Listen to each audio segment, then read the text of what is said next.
Federal board of revenue 5 crore तक की जायदाद की मुंतकली पर 3%, 7 करोड़ तक 4 और 10 करोड़ तक की जायदाद की मुंतकली पर 7% टैक्स लगाने पर गौर कर रही है। जंग और दी न्यूज़ में शाया होने वाली मेहताब हैदर की रिपोर्ट के मुताबिक हुकूमत रियल एस्टेट सेक्टर को टैक्स नेट में लाने के लिए मुख्तलिफ तजावीज़ पर गौर कर रही है।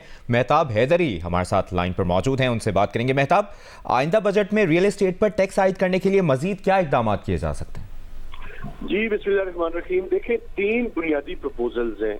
एक प्रपोजल ये है कि जो इनकम टैक्स ऑर्डिनेंस है 236 के जो सेलर के ऊपर टैक्स है और 236 के जो कि परचेजर के ऊपर है, इन दोनों को प्रोग्रेसिव टैक्सेशन की तरफ बढ़ाने की IMF की तजवीज़ है, जिसके तहत ये है कि जितनी बड़ी ट्रांजैक्शंस हो उसके लिए फाइलर और नॉन फाइलर दोनों के ऊपर जो है वो टैक्स बढ़ाया जाए। खासकर जो नॉन फाइलर है उसके ऊपर टैक्स रेट जो है वो ज्यादा आयद किया जाए। इसके अलावा जो कैपिटल गेन्स टैक्स है उसमें बुनियादी तौर पर ये तजवीज़ ज़ेर गौर है कि अभी उसका सर्टन पीरियड है, सर्टन पीरियड के अंदर जो है वो गेन्स के ऊपर टैक्स है। तो अभी बेसिकली प्रपोजल ये है कि ये जो पीरियड है इसको खत्म कर दिया जाए और कोई भी गेन हो, अगर कोई शख्स एक प्लॉट पे पैसे बनाता है तो उसके ऊपर जो है वो टैक्स आयद कर दिया जाए इररिस्पेक्टिव ऑफ एनी पीरियड।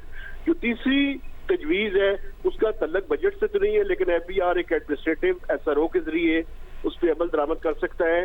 ये जो वैल्यूएशन टेबल है प्रॉपर्टी का और मुख्तलिफ शहरों का मुख्तलिफ रेट्स हैं डिपेंडिंग ऑन द एरिया, उसको जो है वो बढ़ा दिया जाए, क्योंकि मार्केट रेट और FBR का जो नोटिफाइड रेट है अभी भी उसके दरमियान फर्क है।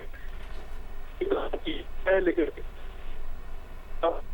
तजवीज़ है कि 1 जुलाई के बाद इसको जो है वो नोटिफिकेशन SRO के जरिए कर दिया जाए।